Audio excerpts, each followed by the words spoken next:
Good morning. Hi, it's Deacon Don, and today is September 9th, 2020.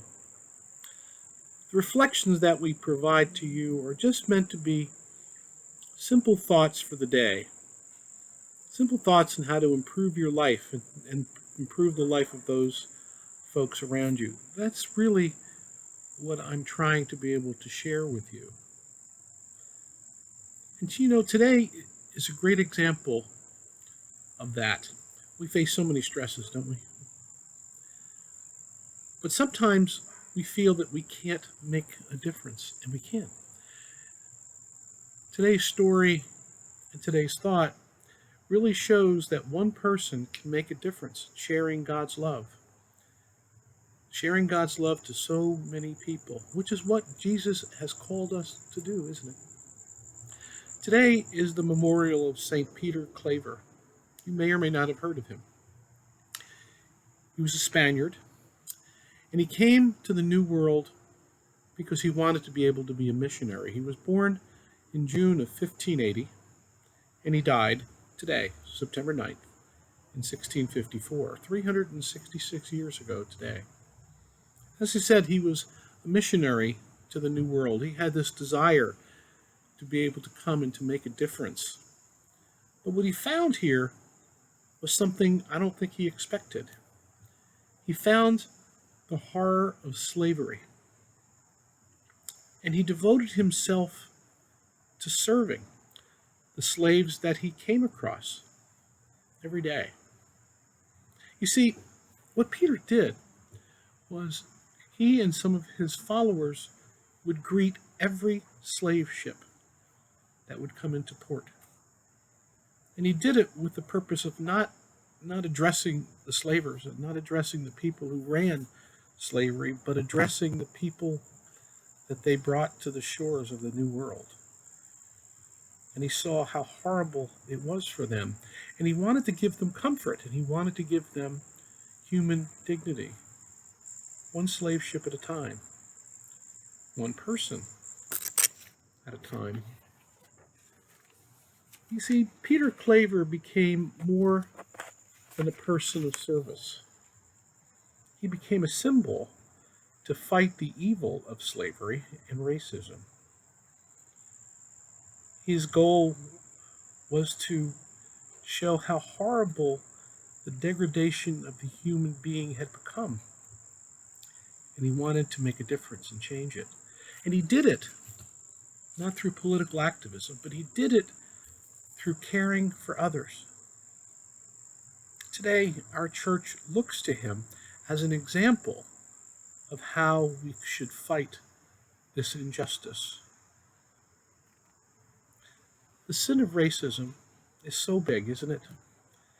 And it's such a daunting task, it seems. We even think, oh, does it exist? And it's been hidden, but it still exists, as you can see.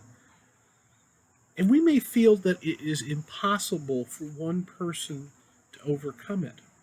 Peter Claver is an example that one person can do so much to fight this injustice. And he can do it one person at a time, showing love, showing respect, letting them know that they're not alone, and giving them hope. On May 30th, 1627, he wrote a letter which is available on the diocesan website in the materials for today that I really encourage you to read. This letter basically explains what he faced on that day, which was an example of so many days. It was clear, it was horrifying, and it was also full of love and hope. I really, really hope that you get an opportunity to read it, because it was it showed how personal his ministry really was. And it showed exactly what he saw, including the joy he saw in the eyes of the people that he met and that he ministered to. I need to read you just a small part of that letter. He said this: "The joy in their eyes as they looked at us was something to see. This is how we spoke to them," because they couldn't speak the language. He said, "Not with words, but with our hands and with our actions." He was able to get across to these people, these poor people who were brought here against their will, and who were tortured, and who were treated like, well, less than cattle, I suppose.